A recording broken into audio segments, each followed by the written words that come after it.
জুলাই সনদ বাস্তবায়নে সরকারকে দেয়া জাতীয় ঐকমত্য কমিশনের সুপারিশ বিভক্তি নিয়ে এসেছে রাজনীতিতে। বিএনপি জাতীয় নির্বাচন ও গণভোট একই দিনে আয়োজনের পক্ষে, আর জামায়াতে ইসলামী চায় নভেম্বরে গণভোট। অন্যদিকে এনসিপি সুনির্দিষ্ট তারিখ না বললেও সংসদ নির্বাচনের আগেই চায় গণভোট।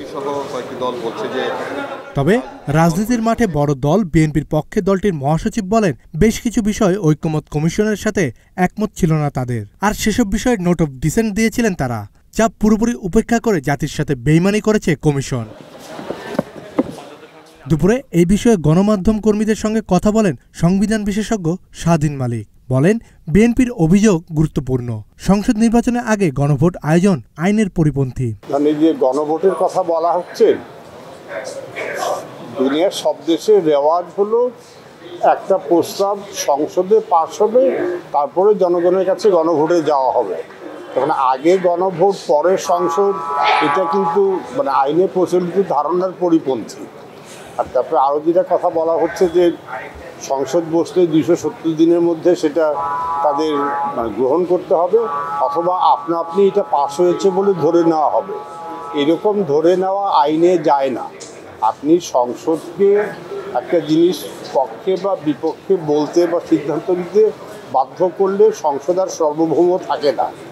আর তৃতীয় আরও গুরুতর প্রশ্ন উঠছে যে এই প্রস্তাবিত 48টা সংবিধান সংক্রান্ত ধারা, এটা তো বর্তমানে সংবিধানের পরিপন্থী, সাংঘর্ষিক।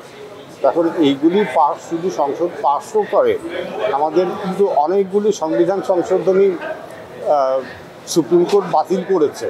তবে এইটা নিঃসন্দেহে আইনি চ্যালেঞ্জের মুখে পড়বে।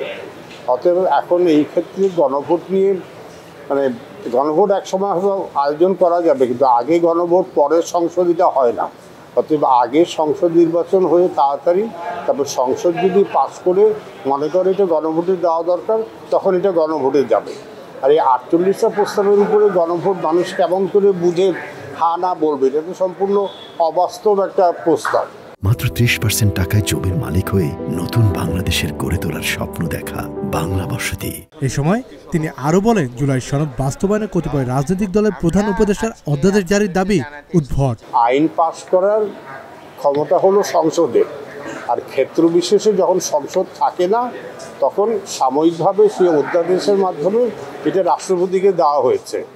এখন প্রধান উপদেষ্টা তো প্রধানমন্ত্রীর মতো, অর্থাৎ নির্বাহী বিভাগের প্রধান বা প্রধানমন্ত্রী বা প্রধান উপদেষ্টা কখনো আইন পাস করতে পারেন।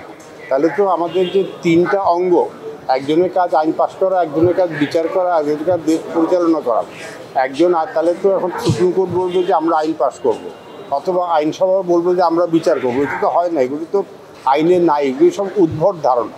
তবে বাস্তবে কি হয়েছে তার প্রকৃত চিত্র একদিন বেরিয়ে আসবে বলে জানান জাতীয় ঐকমত্য কমিশনের সদস্য ও নির্বাচন ব্যবস্থা সংস্কার কমিশনের প্রধান সুজন সম্পাদক বদিউল আলম মজুমদার। হ্যাঁ, ওই যে কিছু কিছু সমস্যা থাকবে, থেকে যাবে।